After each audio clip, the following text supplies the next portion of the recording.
You ask Tiger to solve. This deals with linear equations with one unknown. The final result is x equals -1. Let's solve it step by step. Group all x terms on the left side of the equation. Subtract 2x from both sides. Group like terms. Simplify the arithmetic.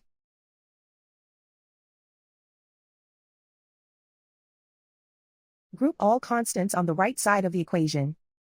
Subtract 4 from both sides.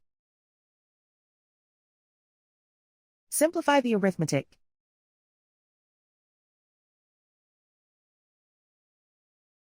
Isolate the x.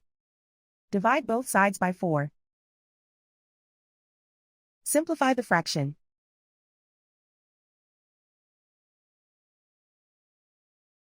And so the final result is x equals -1.